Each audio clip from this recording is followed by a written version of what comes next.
Fala concurseira, por Kátia Clis, passando para a gente bater aquele papo hoje a respeito de direito penal e processo penal para o seu concurso. O edital está na praça e nós estamos tratando aqui da nossa querida Autarquia Municipal de Trânsito e Cidadania de Fortaleza. Provas aí agendadas já para o mês de dezembro. Tempo suficiente para você se preparar muito bem, é claro, se você vier fazer parte da tribo ou se você já faz parte da tribo. Para você que não faz parte aqui do Objetivo Concurso dessa tribo de aprovados e quer garantir a sua aprovação, o passaporte está aqui embaixo, ó. Aqui embaixo, no baixo do seu visor, tem uma tarjetazinha que tem um QR Code que você vai apontar a câmera do seu celular e você vai copiar esse QR Code e vai parar direto lá na central de vendas para conversar com as meninas, adquirir o seu curso e adquirir aqui esse passaporte para sua aprovação. Beleza? Tranquilos?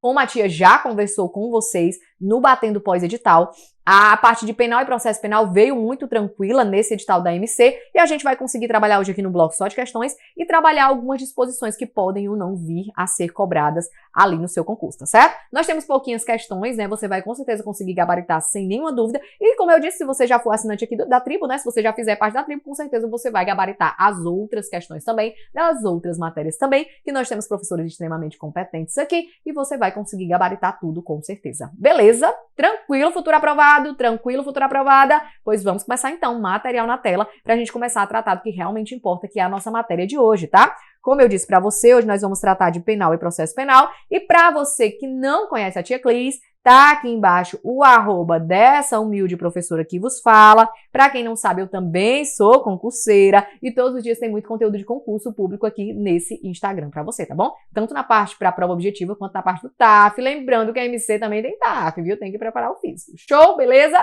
Vamos então iniciar, né, queridos? E a gente já vai iniciar com uma questão que fala sobre o primeiro tópico do seu edital, que é sobre os elementos da infração penal.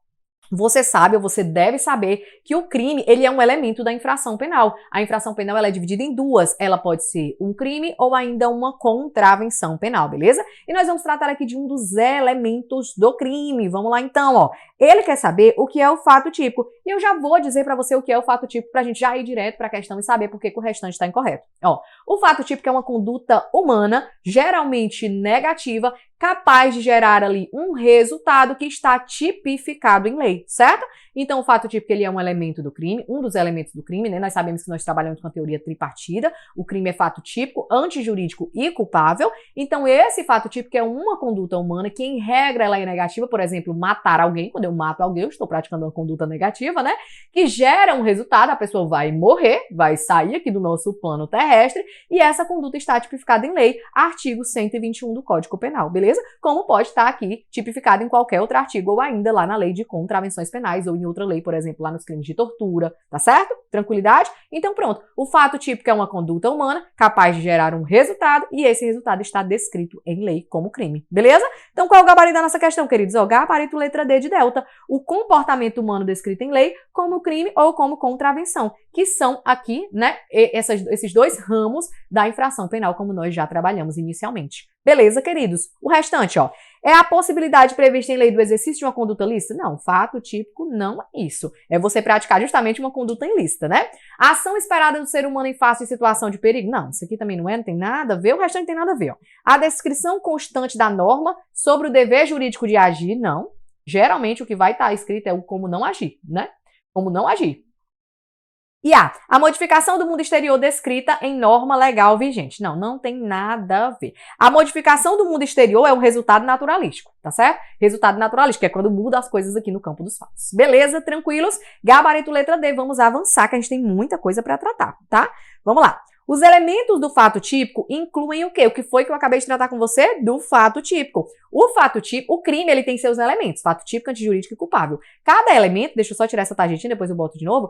Cada elemento vai ter sub-elementos para que reste caracterizado ali cada coisa, certo? E nós temos aqui que esse fato típico, ó, ele vai ter 4 elementos que nós vamos tratar bem aqui em cima, ó. Primeiro de tudo é a conduta, tá? Eu disse para você que tem que ter uma conduta negativa ou positiva, né?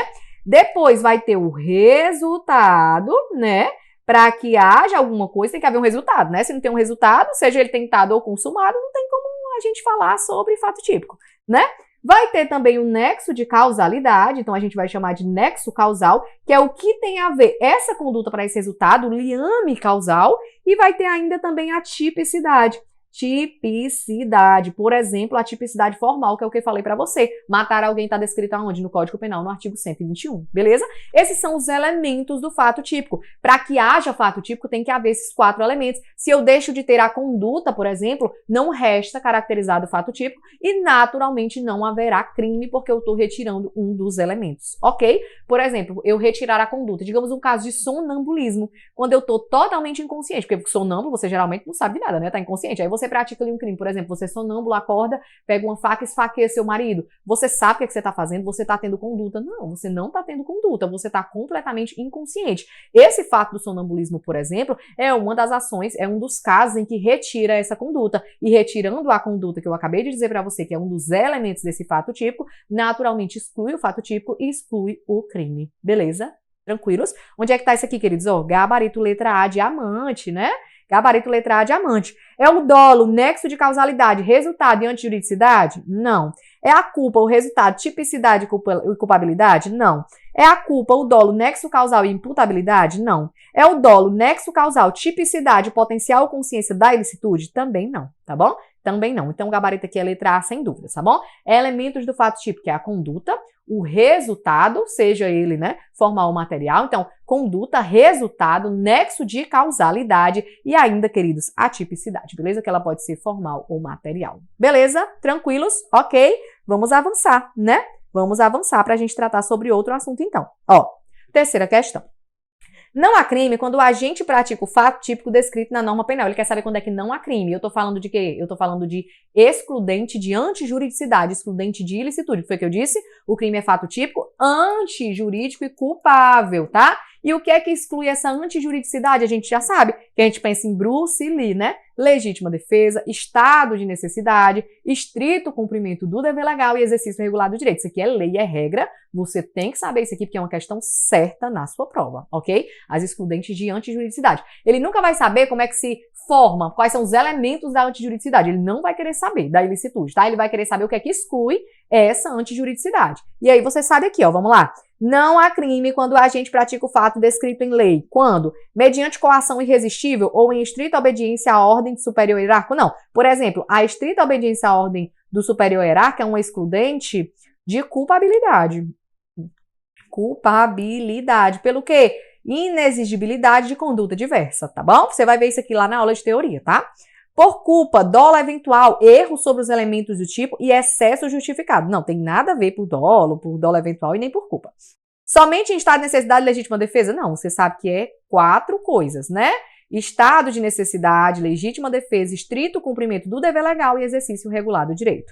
D. Mediante erro sobre a pessoa contra a qual o crime é praticado, em concurso de pessoas culposo e no caso de excesso doloso. Não, mediante erro sobre a pessoa ainda vai ser crime, tá certo? Não vai excluir o crime não, tá? E que é o nosso gabarito, né? É de égua. Em estado de necessidade, legítima defesa, em estrito cumprimento do dever legal ou em exercício regular do direito. Tá ok? Esses são os casos que excluem a ilicitude da conduta. Você precisa saber disso aqui. Você vai lembrar do Bruce Lee. Legítima defesa, estrito cumprimento do dever legal, exercício regular do direito e o estado de necessidade. Beleza? Tranquilos? Pois pronto, vamos avançar para a nossa quarta questão. Ó, de acordo com o Código Penal brasileiro, é incorreto afirmar. Cuidado com a emoção na hora que estiver lendo a questão, tá? Presta atenção, vamos lá. Crime tentado ocorre quando, iniciada a execução, não se consuma pela vontade do agente. Querido, o crime tentado é aquele que, iniciada a execução, não se consuma por circunstâncias alheias à vontade do agente. Eu estava quase matando, mas aí quando eu dei o segundo, eu queria dar 10 tiros, quando eu dei o segundo, a polícia chegou, ainda não tinha nem matado. Eu dei o primeiro, dei o segundo, a polícia chegou. Foi o quê? Circunstâncias alheias à vontade do agente. Aqui, ó, presta atenção na hora que você lê, porque esse aqui você se emociona, na hora dá pra você, tá quase do mesmo tamanho de quando eu decorei. Aí erra, né, ó. Crime tentado, esse aqui não tem nada a ver, né, erro de digitação na hora de fazer a questão. Ocorre quando, iniciada a execução, não se consuma pela vontade, não, é por circunstâncias alheias à vontade do agente, tá certo? Então, aqui é gabarito letra A, diamante, ok? B. Salvo disposição em contrário, pune-se a tentativa com a pena correspondente à do crime consumado, diminuída de 1 a 2/3. Correto, tá bom? Isso aqui é uma das frações que você precisa memorizar. Bem facinho, ó, de 1 a 2/3. Às vezes a questão está trazendo que diminui da metade, mas não é, sempre de 1 a 2/3, tá? C. O agente que voluntariamente desiste de prosseguir na execução, aqui é uma coisa, ou impede que o resultado se produza, aqui é outra coisa, só responde pelos atos já praticados. Nós estamos falando de que aqui? Nós estamos falando das pontes de ouro, que é a desistência voluntária ou ainda o arrependimento eficaz. Quando é que eu tenho desistência voluntária? Quando eu, podendo prosseguir na execução do crime, eu paro antes de terminar o que eu queria fazer. Por qualquer coisa, professora, pode ser espontâneo? Pode. Eu quis parar? Pode. Mas pode ser alguém pedindo? Pode também, porque tem que ser voluntário. Não necessita que seja espontâneo, tá certo? Tô matando aqui uma pessoa, dei 2 facadas, a minha mãe chegou gritando, minha filha, pelo amor de Deus, você é uma pessoa boa, não faça isso não. Eu penso 2 vezes, acho que eu não sou uma pessoa ruim mesmo, não. Paro lá, paro de prosseguir na minha conduta. Eu podia continuar? Podia, ninguém podia me impedir. Mas, atendendo a um pedido da minha mãe, voluntariamente eu parei. O que é diferente de espontaneidade, tá certo? Não confunda isso. Arrependimento, ou impede que o resultado se produza. Arrependimento eficaz. Eu terminei os atos executórios. Queria dar 5 facadas, dei 5 facadas. Fui-me embora. Quando eu cheguei na esquina, uma crise de consciência. Meu Deus do céu, por que eu fiz aquilo? Eu sou uma boa pessoa. Volto, pego a pessoa que eu esfaqueei, né? Coloco dentro do carro, chego lá no hospital, jogo ela lá, ela é atendida e sobrevive. O que é que aconteceu? Arrependimento eficaz. Eu queria matar, não matei, o crime não se consumou. Eu consegui evitar que esse resultado acontecesse. Então, arrependimento eficaz. Por isso que é uma ponte de ouro. Por que é uma ponte de ouro? Porque vai excluir o meu dolo inicial. No começo eu queria matar. Mas como eu deixei só lesões, eu vou responder pela lesão. Que naturalmente é mais brando do que eu responder, por exemplo, por uma tentativa de homicídio nesse segundo caso. Você concorda? Pois pronto. É isso, tá certo? Diferente da ponte de prata, que é o arrependimento posterior. Eu não vou nem tratar aqui para não lhe confundir, ok? Tranquilos? Então aqui tá certo ou tá errado? O agente que voluntariamente desiste de prosseguir na execução ou impede que o resultado se produza só responde pelos atos já praticados. Certo? Por quê? Porque eu excluo o dolo inicial. D. Pelo resultado que agrava especialmente a pena, só responde o agente que houver causado a menos culposamente. Certo também, tá, pessoal? Letra de lei, isso aqui. Você vai notar que eu tô tratando aqui com você só questões de letras de lei. Por quê? Porque é o que eu acredito que venha na sua prova, tá certo? É uma prova de nível médio. O IMPA se assimila muito à questão, a bancas ali que trabalham com letra de lei. Por exemplo, a VUNESP, tá? Que trabalha muito letra de lei. FCC trabalha muito letra de lei. Consulpan trabalha também, tá certo? Então, assim, a gente vai tratar aqui letra de lei porque geralmente é o que cai na parte do direito em provas de nível médio, tá? Não queira comparar com provas de nível superior, por favor, que vai tratar de mais doutrina e mais jurisprudência, tá bom? Não viaje. E o erro sobre elemento constitutivo do tipo legal do crime exclui o dolo, mas permite a punição por culpa sempre que previsto em lei, tá certo? Tá falando aqui de quê? De erro de tipo, quando eu cometo uma conduta sem saber o que é que eu tô fazendo. Digamos que eu vá trabalhar e aí eu leve uma bolsa. Chegando lá, termino meu expediente, guardo lá minha bolsa, né, na copa, termino meu expediente, pego a bolsa e venho-me embora. Quando eu chego em casa, eu percebo que a bolsa que eu peguei não é a minha, é a mesma bolsa, é muito parecida, é idêntica, mas não era a minha, porque os objetos que estão dentro não são meus, era de uma amiga minha que estava lá no trabalho. O que foi que aconteceu? Em tese, eu furtei, não foi? Eu cometi o quê? Um erro sobre o elemento do tipo legal, coisa alheia, né? Eu peguei a coisa alheia, mas eu achava que a coisa era minha, eu peguei porque era só minha bolsa, eu queria ir para casa, quando eu fui abrir para pegar a chave de casa, não tava minhas coisas, era coisa de outra pessoa. Mas existe, queridos, por acaso, furto culposo? Não.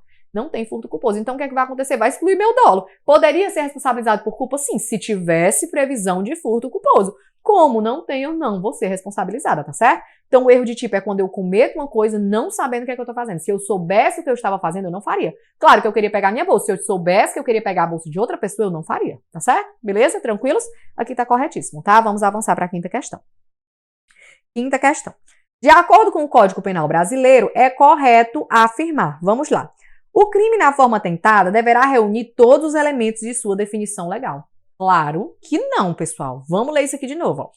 O crime na forma tentada deverá reunir todos os elementos de sua definição legal. Isso aqui é o crime consumado, que reúne todos os elementos de sua definição legal. Quando eu quero matar alguém, eu chego lá, desfiro 5 tiros contra a pessoa e eu mato. O que é que aconteceu? O artigo 121, matar alguém. O que foi que aconteceu com a pessoa? Ela morreu.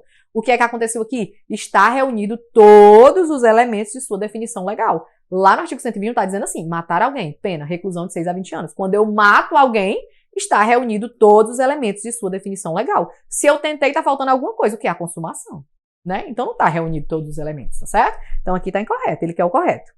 Para se considerar um crime tentado, basta que ele tenha iniciado a sua execução. Não, a gente tratou nesse instante. Quando é que um crime é tentado? Quando iniciada a sua execução, não se consuma por circunstâncias alheias à sua vontade. Eu estava aqui fazendo, aconteceu alguma coisa e eu tive que parar de fazer, tá? Então aqui tá errado também. C. O crime tentado será punido com a pena correspondente ao crime consumado, diminuída na metade. Que foi o que eu disse pra você? Que sempre traz esse patamar aqui quando tá errado. E não é, você sabe que não é. Vai diminuir de 1 a 2/3, tá bom? A gente tratou bem aqui, ó. Deixa eu só voltar pra você ver como tava certo. 1 a 2/3, que é o que eu acabei de colocar aqui pra você, ó. 1 a 2/3, tá? Então aqui tá errado também. D. Quando o agente voluntariamente desiste de prosseguir na execução de um crime, ele será considerado tentado. Será não? Foi o que eu disse pra você nesse instante. Isso aqui ele tá tratando de desistência voluntária. Eu desisti voluntariamente. Vai esquecer o meu dolo inicial, por isso que eu chamo de ponte de ouro, porque eu vou responder por uma coisa mais branda e eu vou responder pelos atos já praticados. Se eu queria matar e causei uma lesão, eu respondo pela lesão, que é, em regra, é mais leve do que responder por uma tentativa de homicídio, tá certo? E que é o nosso gabarito, né, amores? De égua, não se pune a tentativa quando por ineficácia absoluta do meio ou por absoluta impropriedade do objeto é impossível consumar-se o crime. Tá certo, realmente não se pune. Vamos a exemplos, ó. Não se pune a tentativa quando por ineficácia absoluta do meio. Digamos que eu estou grávida e quero abortar. O aborto está ou não está tipificado no Código Penal? Está sim. Está tipificado no Código Penal. É um crime, certo? Aí, digamos, eu não sou da área, tá, pessoal? Então eu acredito que um paracetamol, por exemplo, não seja uma substância abortiva. Aí eu pego e tomo uma cartela de paracetamol, pelo amor de Deus, se for, viu? Tô dando só um exemplo aqui hipotético, tá? Eu acho que não é. Eu pego uma cartela de paracetamol e tomo, achando que eu vou causar um aborto. Gente, isso aqui vai ser punido, essa minha conduta? Nesse caso, né, que eu tô dizendo que o paracetamol não é um abortivo? Não, por quê? Por ineficácia absoluta do meio. O meio que eu estou utilizando não é hábil para produzir esse resultado. Talvez gere uma outra coisa, na minha concepção, né? Mas não um aborto, tá certo? Beleza? Isso é o que eu acho, tá, pessoal? Que esse remédio não é abortivo, tá bom? Mas você entendeu, né? Meu conceito? Pois bem. Aí, ou por impropriedade, ou por absoluta impropriedade do objeto. Digamos que eu odeio minha sogra. Não é verdade, tá, sogra? Mas eu quero lhe matar. Digamos que seja assim, tá bom? Aí eu chego em casa um dia com raiva do serviço, a pistola carregada. Aí a véia tá deitada lá no sofá. Eu chego lá e digo assim, rapaz, quer saber? Não tem ninguém em casa, é hoje que eu vou matar essa véia. A véia deitada lá no sofá, eu chego lá e dou 8 tiros nessa véia. E ela, né, eu acredito que morre. Chegando lá no IML, vai fazer a biópsia, né, vai fazer todo o negócio lá, e nota-se que ela não faleceu dos tiros. Quando eu dei os 8 tiros, ela já estava morta, ela tinha tido um acidente cardiovascular cerebral e faleceu. Antes, quando eu cheguei, ela já era um presunto morto em cima do sofá e eu não sabia. Gente, é possível matar um cadáver? Alguém morto pode morrer novamente? Não, tá certo? Então, por impropriedade do objeto, o objeto não tinha como matar alguém, porque não era mais alguém, já estava morto. Se você tá morto, você não é mais alguém, você é mais ninguém, tá certo? Então, por impropriedade do objeto, foi impossível consumar esse delito. Por quê? Porque o crime não tinha como acontecer, já que ela já estava morta. Eu não tinha como matar uma pessoa morta, ok? Então, por ineficácia absoluta do meio, o meio que eu estou utilizando não é hábil para produzir o resultado, ou ainda por impropriedade do objeto, eu não consigo praticar um crime, por exemplo, contra a minha sogra que já está morta, não consigo matá-la se ela já morreu, tá certo? Impropriedade do objeto. Lá não tinha mais uma pessoa viva, só tinha um cadáver, tá bom? Beleza? Show? Então pronto. Não se pune a tentativa quando, por ineficácia absoluta do meio ou por impropriedade absoluta do objeto, é impossível consumar-se o crime. Beleza, queridos? Gabarito letra E, vamos avançar. 6. No direito penal, a doutrina costuma reconhecer o concurso de pessoas quando a infração penal é cometida por mais de uma pessoa, podendo a cooperação ocorrer através de coautoria ou participação, certo? Sobre o tema, de acordo com o Código Penal, é correto afirmar o quê? Vamos lá. O auxílio material é punível se o crime chega pelo menos a ser cogitado. Pessoal, isso aqui tá errado de cara, por quê? A cogitação é uma fase do iter criminis, né? Tem todo um caminho do crime.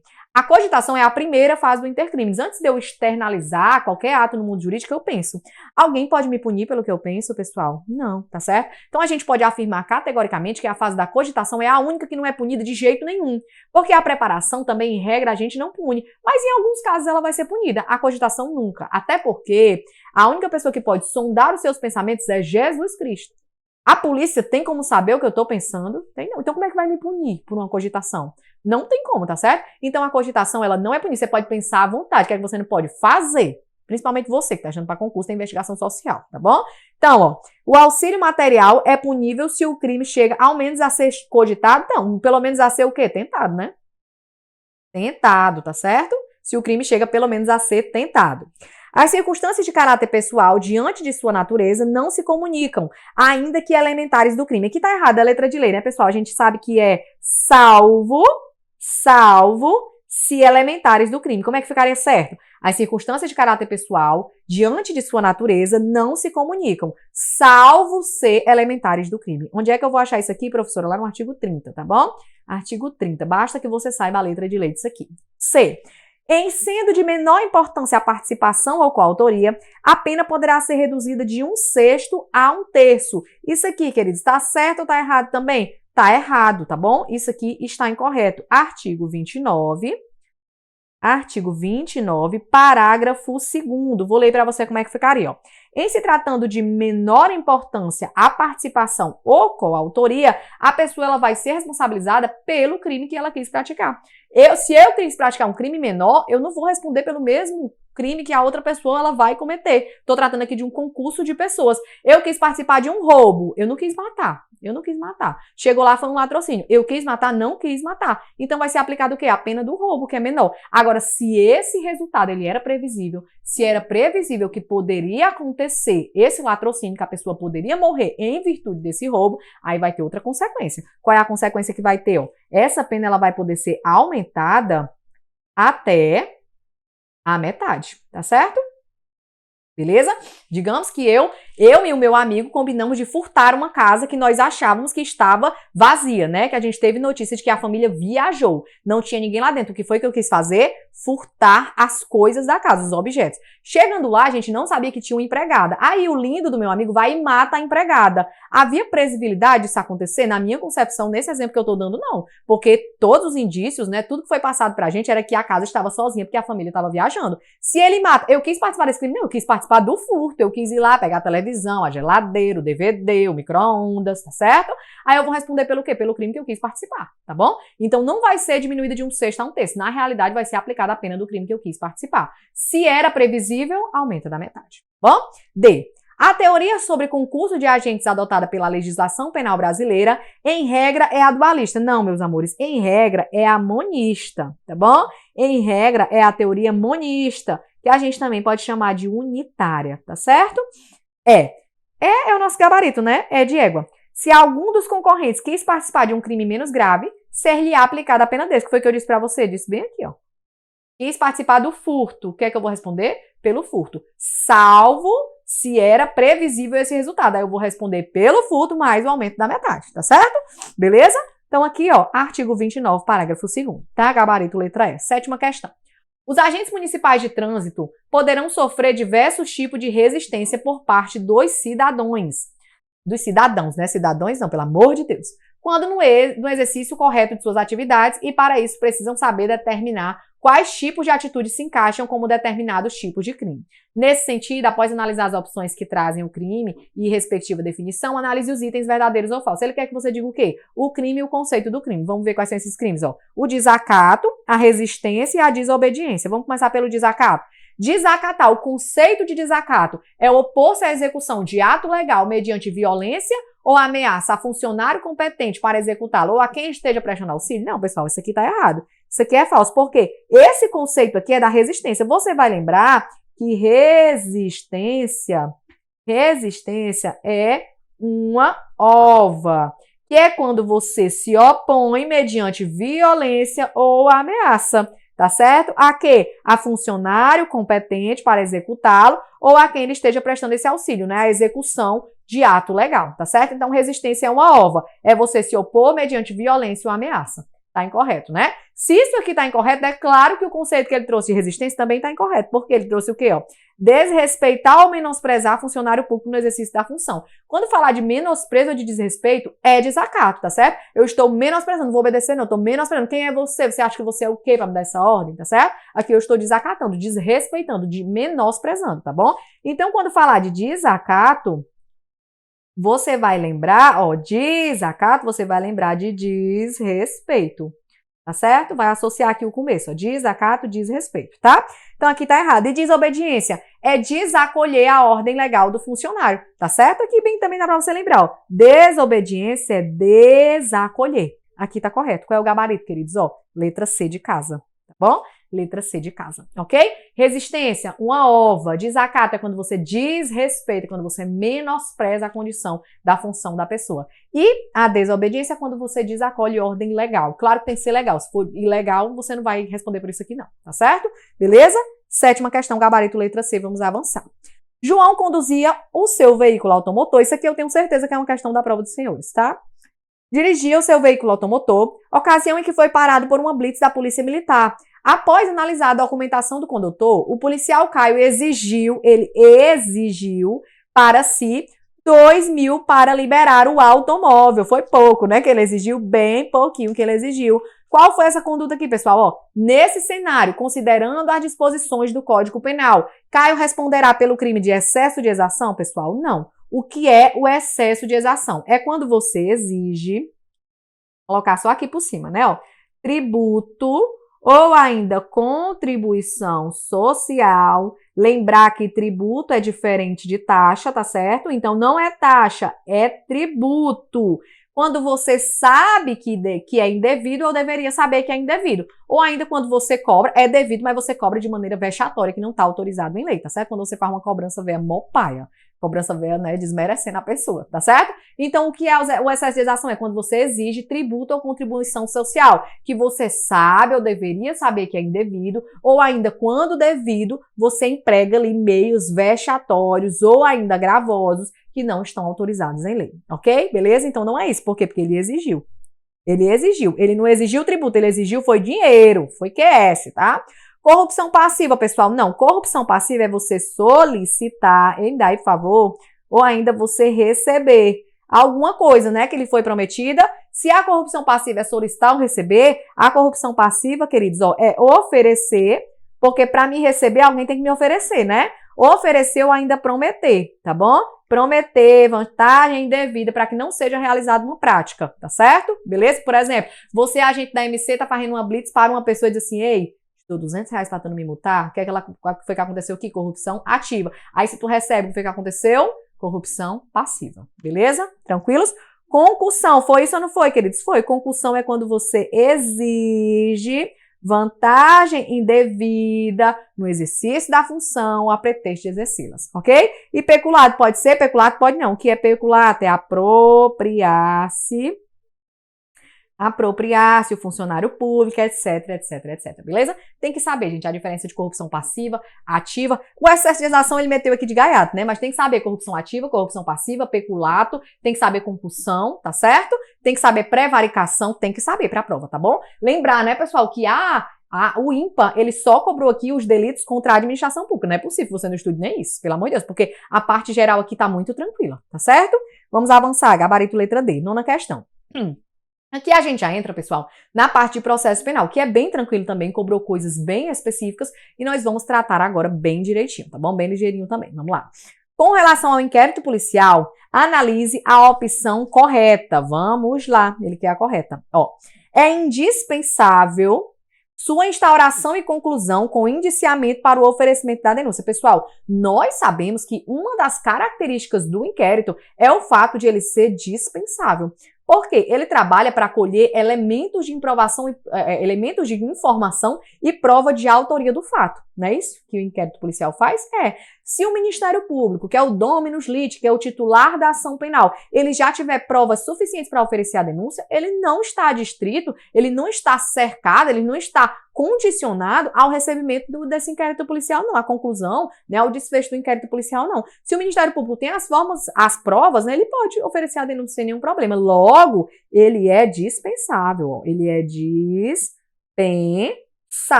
É uma das características do inquérito policial, tá bom? Vamos lá, B. Não é admitida sua instauração em crime de ação penal pública condicionada à representação. É sim, desde que haja a representação, né? Tem que haver a representação, ele não pode ser de ofício. C. O delegado pode arquivar o inquérito quando não identificar o autor. Não, o delegado, ele nunca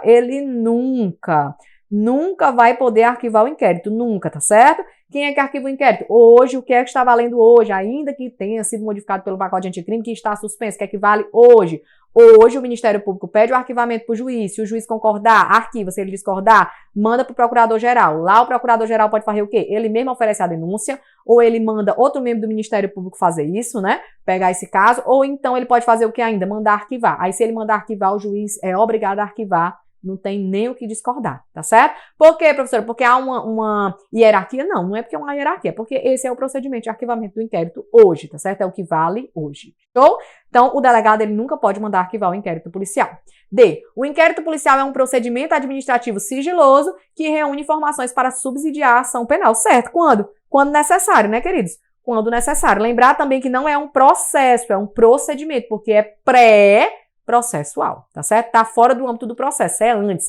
E ele é sigiloso por quê? Porque aqui a gente tá tratando de coisas sensíveis, né? Às vezes a pessoa é acusada de um crime, eu nem sei se ela é mesmo criminosa, eu nem sei se foi ela mesma que cometeu o delito, eu não podia sair divulgando aos quatro cantos as coisas do inquérito, né? Até porque também, por outro lado, se a pessoa que está sendo investigada soubesse, né, de tudo que acontece ali no inquérito, por exemplo, de diligências que são sigilosas, digamos uma interceptação ali no bojo do inquérito policial, o que é que ele ia fazer? Parar de falar, parar de produzir provas e ninguém chegar a lugar nenhum, né? Pois é isso. A instauração do inquérito policial de ofício pelo delegado é obrigatória em se tratando de crime de ação penal privada. Não é, queridos, tá? Onde é que ela é obrigatória? Em crime de ação penal pública incondicionada, né? É aí que ela vai ser obrigatória, tá certo? De ofício. Assim que o delegado ficou sabendo o que é que ele vai fazer? Abre o inquérito policial, claro, né? Depois de fazer investigações preliminares, tá certo? Então aqui, ó, gabarito letra D de Deus. Vamos avançar. 10ª questão. Assinale o seguinte caso hipotético. Assinale não, analise, né? A requerimento do Ministério Público, durante a fase de investigação policial, Antônio foi preso preventivamente pela suposta prática de homicídio simples. Homicídio simples. Segundo o Código de Processo Penal, nesse caso, contado o prazo a partir do dia em que se executou a ordem de prisão, o inquérito deve terminar em quanto tempo, pessoal? Qual é o prazo do inquérito estadual? Ó, 10 dias quando o réu está preso, 30 dias quando o réu está solto, tá certo? Esse prazo aqui de cima, ó, é improrrogável. Professora, mas teve alteração do pacote anticrime? Teve, mas falou aqui do pacote anticrime? Falou não. Hoje está suspenso. Eu aplico o quê, pessoal? A regra, que é o que está valendo, tá bom? Que é esse antigo. 10 dias improrrogáveis. E aqui embaixo, prorrogáveis. Prorrogáveis por quanto tempo, professora? Pelo tempo que precisar, desde que seja fundamentado, tá certo? Desde que você fundamente ali, né, a necessidade dessa prorrogação, tá bom? Ele foi preso. Professora, mas podia ser por 30 dias porque é por homicídio simples. Não, porque homicídio simples é crime comum, tá certo? É crime normal. E a gente não tem alteração disso aqui, por exemplo, lá nos crimes hediondos, né? Ai, professora, mas se fosse homicídio simples praticado em atividade típica de grupo de extermínio, ainda assim seria 10 dias. O que é que muda? Só lá na lei de drogas. Mas aqui não foi um crime de lei de drogas. Não tá falando de lei de drogas, tá bom? Tá falando de homicídio. Logo, é 15 dias? Ele tá preso. É 15 dias? Não. É 20 dias? Não. É 30 dias? Não. 90 dias? Não. É 10 dias, tá bom? 10 dias réu preso. 10 dias o quê? Improrrogáveis. Ok? Beleza? Vamos avançar. Questão de número 11. A notícia crimes, o que é essa notícia crimes? É isso que ele quer saber, qual é o conceito de notícia crimes. Vamos lá. É a divulgação pela imprensa da ocorrência de um fato criminoso? Não. Aqui é uma possibilidade de notícia crimes. Eu vou colocar aqui para você quais são essas notícias crimes. Mas esse não é o conceito de notícia crimes, tá certo? Tá bom? Aqui é uma possibilidade. Vamos logo anotar aqui, vamos ver se eu trouxe aqui um quadrinho em branco. Peraí, deixa eu procurar, porque eu vi que tinha vários, né, em branco. Ó, vamos lá. Notícia crimes. Crimes, né? O que é a notícia crimes? Ó, é o conhecimento espontâneo ou provocado pela autoridade policial, né? Claro, policial. De que, professora? De um fato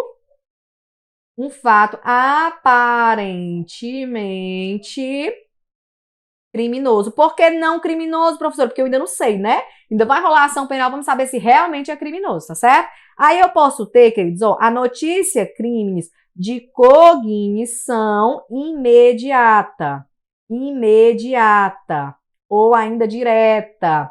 Quando é que acontece isso aqui? É quando o delegado ele fica sabendo do crime ali nas suas atividades rotineiras. Estou investigando um crime, desce fé, eu me deparo com outro. Ou ainda por jornais, televisão, um crime que aconteceu dentro de um reality show da Fazenda, Big Brother Brasil, tá certo? Ali divulgado pela imprensa, tá bom? Então isso aqui eu vou chamar de notícia, crime de cognição imediata ou direta. Pode ter também a notícia, crime de cognição mediata ou ainda indireta.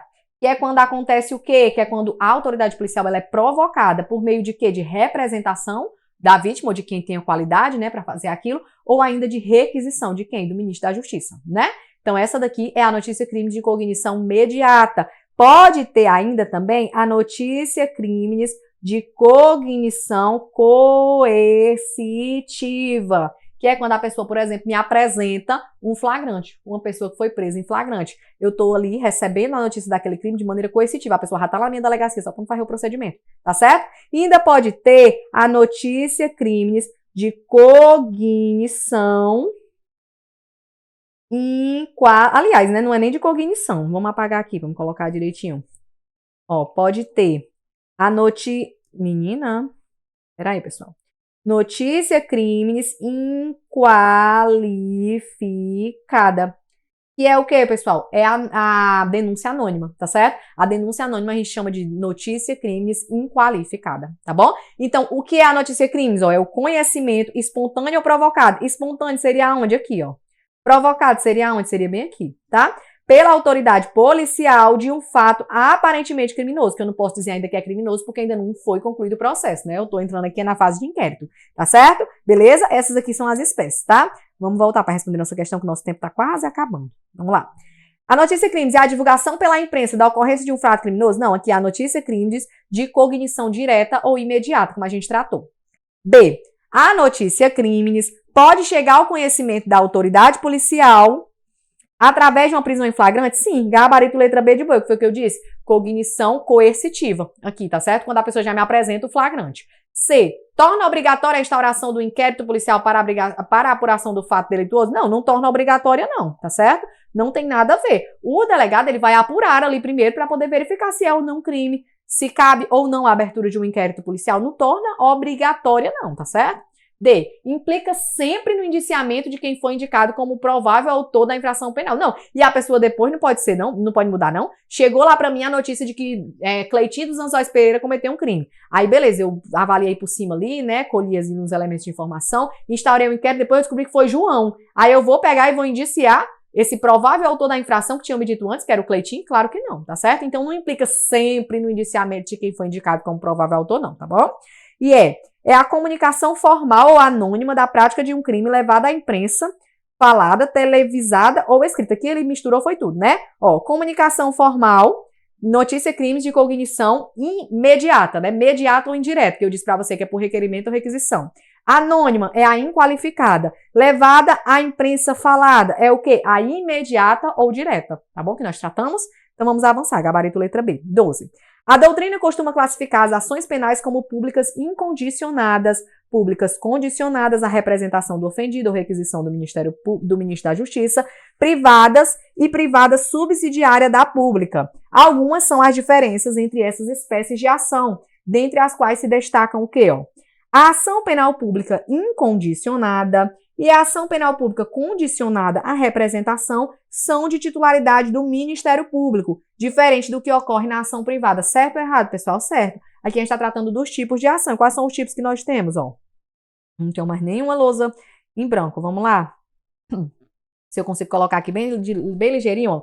Ação penal. Eu vou ter a pública e eu vou ter a privada, né? Aí dentro da pública eu tenho uma pública incondicionada e eu tenho uma pública condicionada. Isso aqui é titularidade de quem? Do Ministério Público, tá certo? E isso aqui é uma queixa-crime por parte de quem? Da vítima ou de quem tem a qualidade ali para intentar, tá certo? Então, esses são os tipos de ação penal que nós temos, tá bom? E as ações penais públicas, elas são realmente de titularidade do Ministério Público, tá bom? Gabarito, letra A, diamante. B. A ação penal pública condicionada à representação admite a figura do perdão do ofendido após o oferecimento da denúncia, diferente do que ocorre na pública incondicionada. Pessoal, isso aqui tá errado, porque, ó, não é a ação penal pública condicionada, é a ação penal privada que vai admitir a representação da figura do perdão do ofendido, tá certo? Tá bom? Não tem nada a ver com a ação pública condicionada, não. Aí vamos lá. C. A perempção poderá ocorrer na ação penal privada e na pública condicionada. Não, a perempção é o instituto da ação penal privada. É quando você oferece a queixa-crime, você é que tem que ficar ali, né? Ditando o processo, é você que tem que ficar acompanhando por meio de um advogado, tá bom? Aí do nada você é desidioso, deixa de acompanhar o processo, o que é que vai acontecer? Aí, meu filho, vai ser perempta a ação. O Estado ele não vai mais punir aquela pessoa, tá certo? Se você foi desidioso, tem nada a ver. D.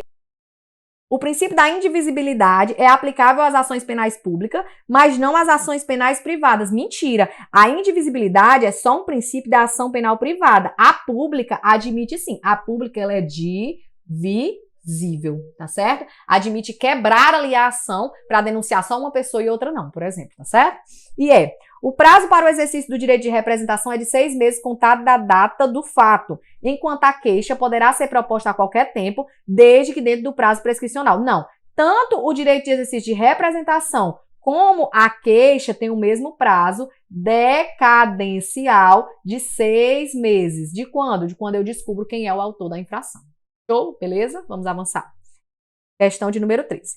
JD está sendo indiciado pela prática de um crime na modalidade tentada. Foi apurado que em 22 de 4 de 2021, o JD tinha iniciado os atos de execução na comarca do Rio Negro, tendo posteriormente, em 23 de 4, externado todo o seu potencial lesivo contra a vítima na comarca de Mafra. Então ele foi no Rio Negro e foi em Mafra. Não conseguindo seu intento por circunstâncias alheias à sua vontade, ou seja, uma tentativa, né? Aqui, JD foi preso por conta de uma denúncia anônima na comarca de São Mateus. Ele falou aqui de 3 lugares. O que é que ele quer? Com base nos fatos narrados, a comarca onde JD deve ser indiciada é qual? Pessoal, deixa eu ver se eu tenho uma lousa.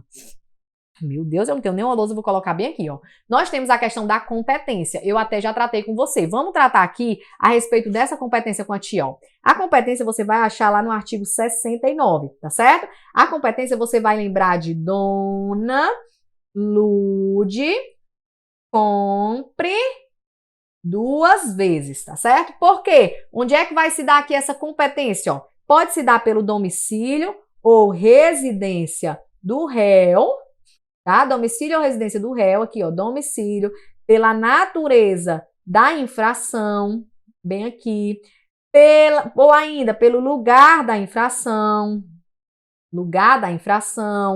ou ainda pela distribuição, ou ainda pela conexão ou continência. Você vai estudar isso tudo lá na teoria, tá bom? Ou ainda, ó, o pré é a prevenção, ou ainda a prerrogativa de função, tá bom? Por isso que é compre 2 vezes, ó, porque é prevenção e prerrogativa de função, tá certo? E nós ainda temos uma disposição. Lá no artigo 70, vai dizer que, em regra, o lugar, né, de quem é a competência é do lugar onde se consumou a infração. Entretanto, no caso de tentativa, é onde ocorreu o último ato de execução, que é o caso aqui, tá certo? Então, vamos lá, ó, vamos ver o que a gente vai marcar. Ó, ele posteriormente, em 23 de 4, externando todo o seu potencial lesivo contra a vítima na comarca de Mafra, não conseguindo seu intento por circunstâncias alheias à sua vontade. JD depois foi preso em outro lugar. Mas onde foi isso que aconteceu? O último ato praticado da execução foi em Mafra. Logo, onde é o local competente para ele ser indiciado? É onde? Aqui, ó, Mafra. Pois foi o lugar em que foi praticado o último ato de execução. Qual é a regra? O lugar da consumação do delito, onde se consumou. Mas se não teve consumação, foi crime tentado, o lugar onde foi praticado o último ato de execução, tá bom? Artigo 70 do Código de Processo Penal. Beleza? Tranquilos? Vamos avançar. Já estourou meu tempo, mas vamos avançar. O exame de corpo de delito e outras perícias serão realizadas via de regra por quem, pessoal? Ó, aqui é bem tranquilo, tá bom? Bem tranquilo. Você vai achar isso aqui aonde? Bem aqui, ó. Trouxe até o artigo para você. Vamos ler. O exame de corpo de delito e outras perícias serão realizados por quem, em regra, por perito oficial, portador de diploma de curso superior, tá bom? Qual é o gabarito da questão, queridos? Ó, gabarito letra A de aprovado, que é o que você será, um perito oficial portador de curso superior. Professora, mas pode ter outra pessoa que vai fazer aqui esse exame de corpo de delito? Pode, quem é? Ó? Na falta de perito oficial, o exame será realizado por 2 pessoas idôneas, portadoras de diploma de curso superior. preferencialmente, obrigatoriamente não, preferencialmente na área específica, dentre as que tiverem habilitação técnica relacionada com a natureza do exame. Show? Beleza? Tranquilidade? Então pronto, gabarito aqui letra A. Não é por 2 peritos, por 3 peritos, por 2 peritos ou por uma pessoa idônea. Uma pessoa idônea na verdade, seria 2, né? 2 pessoas idôneas na falta do perito oficial. Beleza? Vamos avançar. D, nossa última questão. Uma das alterações mais significativas que o pacote anticrime, de autoria do então ministro Sérgio Moro, trouxe ao direito penal, seja ele substantivo ou adjetivo, foi a inserção da cadeia de custódia, cujo escopo é de assegurar a preservação do local do crime e da prova em si. Sobre a cadeia de custódia e a cronologia de algumas suas etapas, é correto afirmar. Pessoal, ele quer saber qual é ali o passo a passo da cadeia de custódia. É a parte mais chata do CPP, mas você precisa estudar, porque tá lá no seu conteúdo programático. Aí a tia vai colocar bem aqui o mnemônico com bizu rei, mó paia. Aí é o jeito que eu consegui decorar, tá certo? Vamos lá, você vai decorar assim, ó. Rei, fica, trepa. Professora, que coisa horrível. Pois é, gente, mas aí, né, é o jeito que você tem que decorar. E descarta, tá certo? Professora, pelo amor de Deus, o que é isso? Que depravação. Não, é putaria educativa, tá bom? Você vai passar desse jeito aqui. Vamos lá, ó. Esse ré é de quê? De reconhecimento. Conhecimento, ainda bem que foi a última questão, glória a Deus. Esse, bem aqui, queridos, ó, é de isolamento, tá bom? Esse fi, bem aqui, ó, é de fixação. Esse C, bem aqui, é de coleta. Esse A é de acondicionamento. Eita, que palavra difícil, né? Esse TRE aqui, ó, é de transporte. Transporte. Aí, na linha é só o T, né? Esse RE é de reconhecimento. Reconhecimento. Esse P é de processamento. Não acaba mais nunca, né? Esse A é de armazenamento. A de armazenamento. E esse descarta é de descarta. Tá bom? Você vai lembrar, então, do rei que fica, trepa e descarta. Meu Deus do céu, me perdoe por tudo, mas é desse jeito aqui que você vai memorizar, infelizmente, tá bom? Rei, fica, trepa e descarta. Reconhecimento, isolamento, fixação, coleta, acondicionamento, transporte, reconhecimento, processamento, armazenamento e descarta. E me desculpe também pela letra, mas é porque meu tempo tá estouradíssimo, tá bom? Então tem que ser rapidinho. Show? Beleza? Rei, fica, trepa e descarta. Com esse meu bizu aqui, mnemônico, qual é o gabarito? Esse daqui, ó. Reconhecimento, isolamento, fixação, coleta e acondicionamento, tá certo? Ó. Rei, fica, bem aqui, rei fica, tá? Rei, fica, trepa e descarta, tá bom? E é com esse lamentável mnemônico que eu vou terminar essa aula de hoje, tá certo? Eu vou colocar aqui mais um pouquinho, só o tempo que eu me despeço, a tarjeta, que é para você adquirir seu curso, caso você ainda não tenha adquirido. Se tiver ficado alguma dúvida, aqui está o arroba da sua profa, ó, arroba profa, meu Deus, que letra linda, Clismane Alves, tá? Arroba profa Clismane Alves, só entrar em contato comigo lá no direct que eu vou ter o prazer de responder os senhores. Ok, meus queridos, muito obrigada pela companhia, obrigada por estarem comigo até aqui, Deus abençoe a preparação de vocês, muita calma, muita paciência e muito papiro, e vamos passar que eu quero ir fazer parte lá da cerimôniazinha da aprovação, tá bom? Cerimôniazinha da posse, e eu também quero participar do churrasco, por favor, me convide. Ok, meus amores, um beijo, até a próxima, a gente se encontra, tá? Tchau, tchau. Estava dizendo pro Gustavo que são as atitudes que você tá tomando na vida hoje que decidem que atitudes a vida vai tomar contigo amanhã. Eu nasci no interior do Ceará, cara. Andei de busão, passei até necessidade. Vou te contar, foi difícil, mas eu era concurseiro daqueles resistentes. Eu entendi que tudo que eu não tinha na vida é porque eu não tinha aprendido como é que faz. Porque quando eu aprendesse, eu ia desbloquear. Eu desbloqueei muito o campo da minha vida e consegui ser aprovado em uma porrada de concurso. Só que antes, eu fui reprovado em vários outros. Eu quero te ensinar a passar. E tudo que eu fiz de errado, eu quero que você não repita. É por isso que eu vou te passar um passo a passo, codificado, do que é que você tem que fazer do zero ao avançado para se tornar servidor público, concursado e conquistar a sua independência. É no dia 7 de setembro, às 20h07 no YouTube. porque eu vou fazer um evento chamado Independência ou Morte, a escolha é sua. Eu quero que você se torne um concurseiro profissional e não só mais esse que fica fazendo concurso sendo reprovado. Quero te ensinar do zero a estudar como gente grande e passar em qualquer concurso que você fizer. Eu fui aprovado em vários federais e sei todas as manobras e manejos que você tem que fazer para também ser. Eu quero que você curta e tenha resultado com a sua família. Sua família merece que você seja diferente de todos da sua geração. Bora pra cima, se inscreve de graça. Tô te esperando. Valeu!